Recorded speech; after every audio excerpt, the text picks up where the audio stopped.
ألف لام را تلك آيات الكتاب المبين إنا أنزلناه قرآنا عربيا لعلكم تعقلون نحن نقص عليك أحسن القصص بما أوحينا إليك هذا القرآن وإن كنت من قبله لمن الغافلين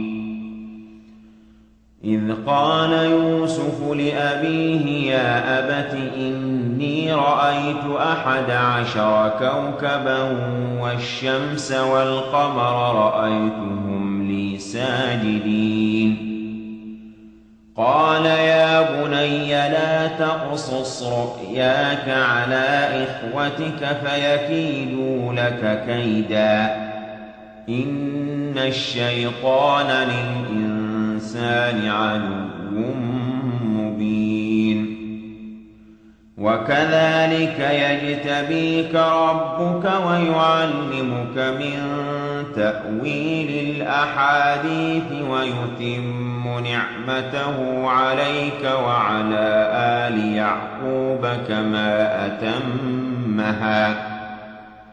ويتم نعمته عليك وعلى آل يعقوب كما أتمها على أبويك من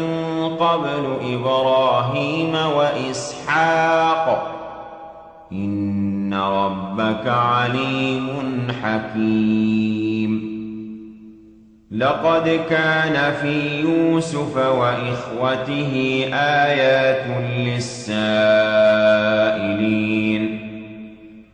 إذ قالوا ليوسف وأخوه أحب إلى أبينا منا ونحن عصبة إن أبانا لفي ضلال مبين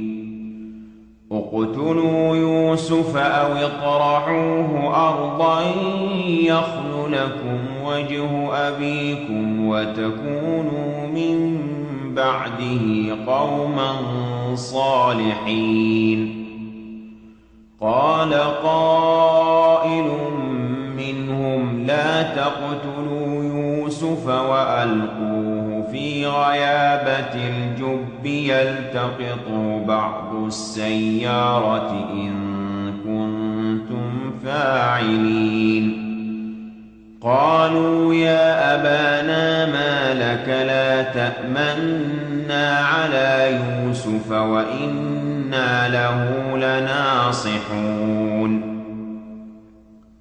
أرسله معنا غدا يرتع ويلعب وإنا له لحافظون قال إني ليحزنني أن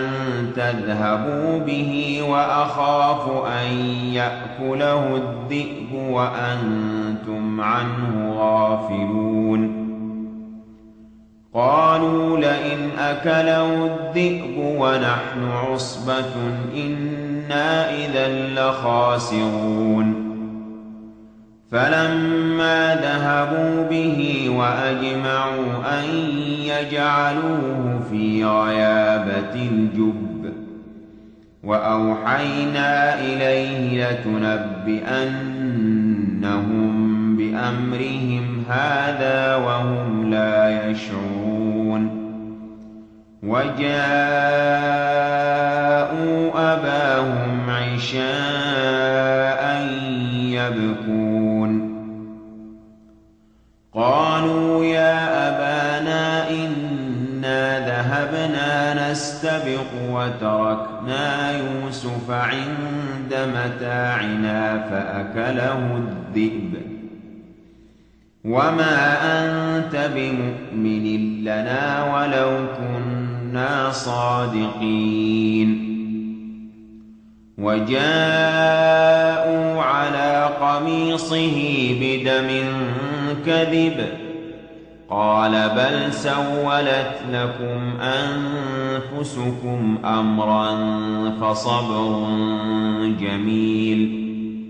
والله المستعان على ما تصفون. وجاءت سيارة فأرسلوا واردهم فأدلى دلوه قال يا بشرى هذا غلام وأسروه بضاعة والله عليم بما يعملون. وشروه بثمن بخس دراهم معدودة وكانوا فيه من الزاهدين. وقال الذي اشتراه من مصر لامرأته أكرمي مثواه عسى أن ينفعنا أو نتخذه ولدا وكذلك مكنا ليوسف في الأرض ولنعلمه من تأويل الأحاديث والله غالب على أمره ولكن أكثر الناس لا يعلمون. ولما بلغ أشده آتيناه حكما وعلما وكذلك نجزي المحسنين.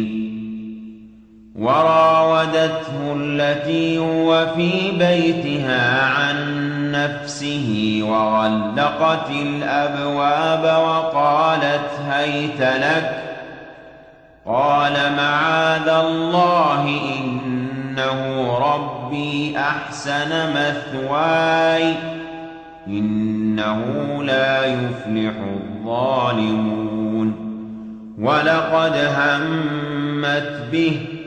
وهم بها لولا أن رأى برهان ربه كذلك لنصرف عنه السوء والفحشاء إنه من عبادنا المخلصين. واستبق الباب وقدت قميصه من دبر وألف يا سيدها لدى الباب قالت ما جزاء من أراد بأهلك سوءا إلا أن يسجن أو عذاب أليم. قال هي راودتني عن نفسي وشهد شاهد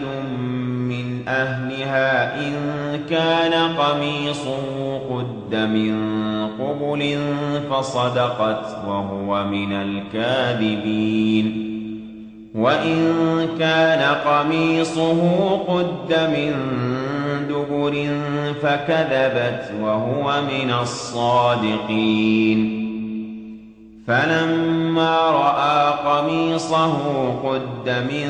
دبر قال إنه من كيدكن إن كيدكن عظيم. يوسف أعرض عن هذا واستغفري لذنبك إنك كنت من الخاطئين. وقال نسوة في المدينة امرأة العزيز تراود فتاها عن نفسه قد شغفها حبا إنا لنراها في ضلال مبين. فلما سمعت بمكرهن أرسلت إليهن وأعتدت لهن متكئا وآتت كل واحدة منهن سكينا وقالت اخرج عليهن. فلما رأينه أكبرنه وقطعن أيديهن وقلن حاش لله ما هذا بشرا إن هذا إلا ملك كريم. قالت فذلكن الذي لمتنني فيه ولقد راودته عن نفسه فاستعصم ولئن لم يفعل ما آمره ليسجنن وليكونا من الصاغرين قال رب السجن أحب إلي مما يدعونني إليه وإلا تصرف عني كيدهن أصب إليهن وأكن من الجاهلين فاستجاب له ربه فصرف عنه كيدهن إنه هو السميع العليم